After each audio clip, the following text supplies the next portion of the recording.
Tes. Selamat datang di YouTube Launes. Jadi aku akan membuat video tentang kasus untuk kedepannya mungkin ya. Jadi mungkin aku akan jarang update, mungkin sebulan 4 kali, seminggu sekali atau seminggu 2 kali mungkin ya, mungkin. Soalnya kasus itu sulit dicari ya. Aku susah nyari dan susah buat konten tentang ini sih. Soalnya ini kadang sensitif kontennya ya. Jadi langsung saja kita mulai. Gimana?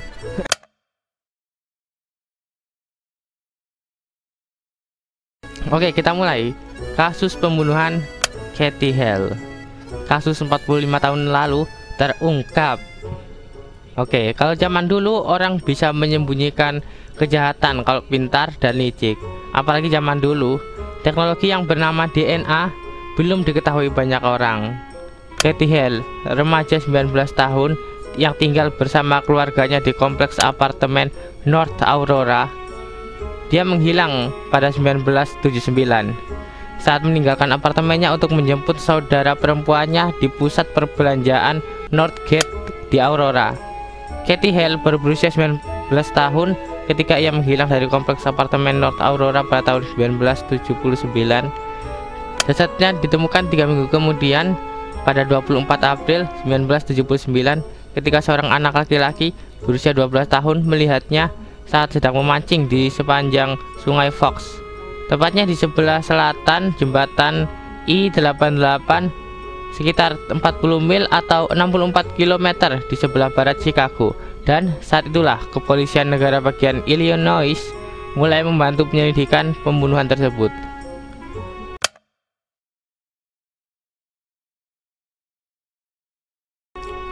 Teknologi DNA dan Pamela Maurer.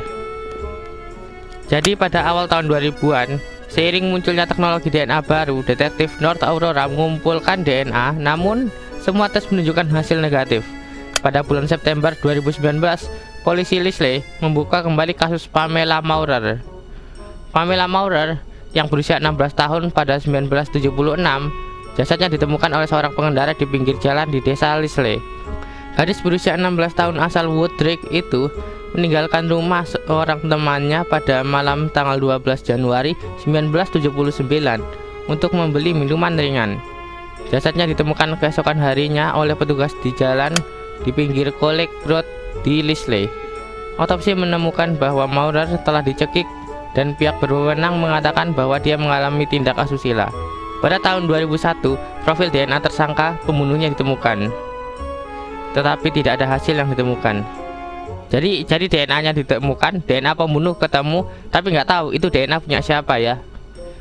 Pada tahun 2019, teknologi DNA canggih membantu pihak berwenang membuat gabungan identitas pembunuhnya. Setelah mengidentifikasi DNA yang terkait dengan pembunuh berantai terkenal Bruce Lindell. Siapa Bruce Lindell? Bruce Everett Lindell adalah seorang pembunuh berantai dan pelaku pelecehan di Amerika Serikat yang melakukan serangkaian pelecehan dan pembunuhan pada akhir tahun 1970-an dan awal tahun 1980-an. Lebih lengkapnya akan dibahas di akhir video ya. Jadi kita bahas ini dulu. Hal ini mendorong penyelidikan ulang kasus Hale pada tahun 2020, di mana bukti diperiksa dan dikirim ke laboratorium kriminal DuPage County untuk pengujian tambahan. Pada bulan Desember 2022, pejabat North Aurora menemukan sekotak bukti di Naperville yang menunjukkan dia sering mengunjungi pusat perbelanjaan Northgate, tempat Hale bekerja, kata Pitt. Detektif kepolisian North Aurora Ryan Pitt kemudian meneliti alat DNA baru, alat vakum basah DNA M-Vac, pakai V ya, yang dapat membantu mengumpulkan DNA dari kasus-kasus lama. Apakah Katie Hale korban dari Bruce Lindell? Oke, jadi pada bulan Juni 2023, kepolisian North Aurora mengirimkan bukti dari kasus Hale ke DNA Labs internal di Florida untuk dianalisa dengan alat baru M-Vac, kata Pitt. Jadi Agustus ini polisi menerima laporan dari laboratorium yang menunjukkan bahwa DNA kemungkinan besar 9,4 triliun kali berasal dari Bruce Lindell yang ada di pakaian Katie, kata Pitt. Jadi para penyelidik menyimpulkan bahwa dia dibawa dari rumahnya dan dihabisi pada malam itu di bulan Maret 1979.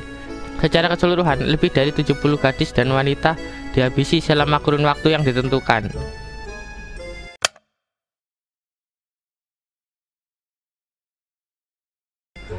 Oke, pelakunya adalah Bruce Lindell. Tapi kita belum membahas pelakunya ya. Kita cuma tahu dia itu sudah terkenal kejahatannya.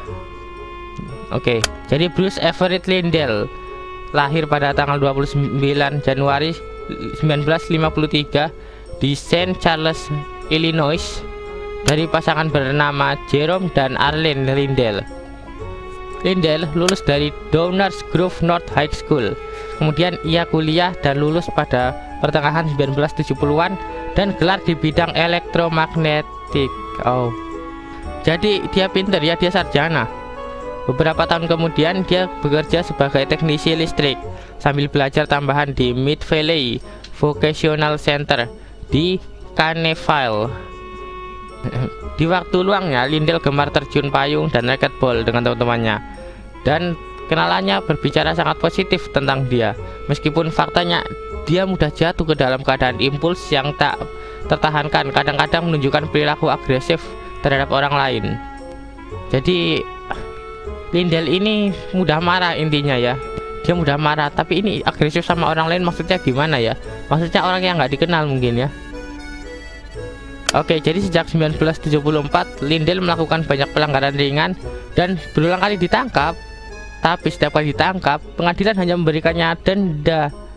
Oke, mungkin kejahatannya ya awal-awal ringan-ringan dulu, nggak langsung kejahatan yang berat. Kalau kejahatan yang berat ya dia langsung masuk penjara lah. Selama kurun waktu tersebut, ia beberapa kali pindah tempat tinggal selama bertahun-tahun.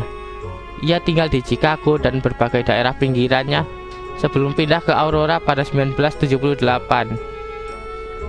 Oh, pantas saja dia susah ditemukan. Pada bulan Desember 1976, ia ditangkap karena memiliki marijuana, tetapi ia tidak tampak mabuk. Oh, oke, jadi ini sejenis marijuana. Mungkin marijuana ini termasuk obat-obatan terlarang ya. Oke, jadi ditangkap karena narkoba.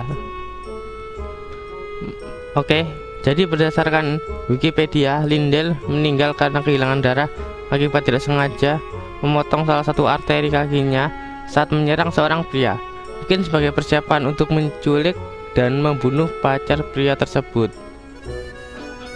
Oh, akhir yang sangat tragis. Pembunuh meninggal karena dirinya sendiri.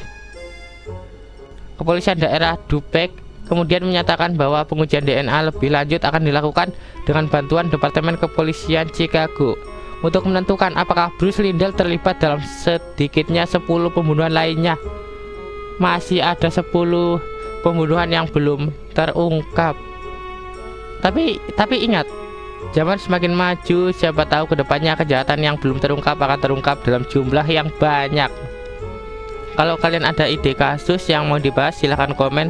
Dan kalau ada yang mau kasih ide konten lebih boleh, tapi jangan live stream dulu. Live stream nggak ya? Ya